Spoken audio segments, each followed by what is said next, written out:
Saudi वली अहद शहज़ादा मोहम्मद बिन सलमान, जो कि न्योम company के मजलिस इंतज़ामिया के चेयरमैन भी हैं, ने न्योम में कार्बन फ्री शहर बसाने का ऐलान किया, जिसको अंग्रेज़ी में द लायन कहते हैं।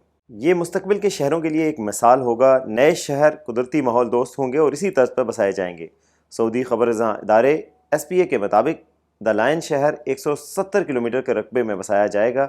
ये शोर, हंगामे और आलूदगी से पाक होगा। ये गाड़ियों और रश से पाक होगा। यहाँ मसनूई ज़हानत के सहारे मरबूत माशरे बसाए जाएंगे।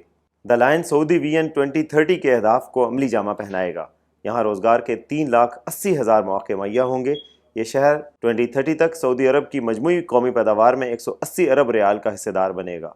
वली अहद शहज़ादा मोहम्मद बिन सलमान ने इस मौके पर सवाल उठाया कि हम तरक्की के चक्कर में कुदरती माहौल की कुर्बानी देना क्यों गवारा करते हैं। उन्होंने दरियाफ्त किया, आखिर आलूदगी की वजह से हर साल 70 लाख इंसानों की मौत वाक़ होती है, इसे हम कैसे गवारा करते हैं। हम लोग ट्रैफिक हादसात की वजह से सालाना 10 लाख इंसानों की जानें क्यों गंवा रहे हैं।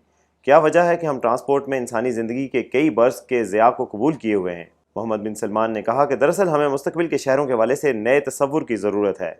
न्योम मजलिस इंतज़ामिया के चेयरमैन की हैसियत से आप लोगों के सामने द लायन सिटी का प्रोग्राम पेश कर रहा हूँ। ये 10 लाख की आबादी का शहर होगा। ये 170 किलोमीटर तवील होगा। ये न्योम में 95% कुदरती माहौल का पासबान होगा। यहाँ गाड़ियाँ नहीं होंगी और कार्बन फ्री माहौल होगा। द लायन शहर के किसी भी पॉइंट तक पहुँचने में 20 मिनट से ज़्यादा नहीं लगेंगे। द लायन में मसनूई ज़हानत टेक्नोलॉजी पर मुकम्मल इन्हिसार किया जाएगा। ये शहर ज़िंदगी का नया तस्वर देगा और ये 100% माहौल दोस्त होगा। द लायन शहर की शुरुआत 2021 की पहली समाई में हो जाएगी। न्योम में इस हवाले से दिन रात तरक्याती काम जारी है। इस हवाले से मज़ीद तफसीलात के लिए देखते रहिए urdunews.com।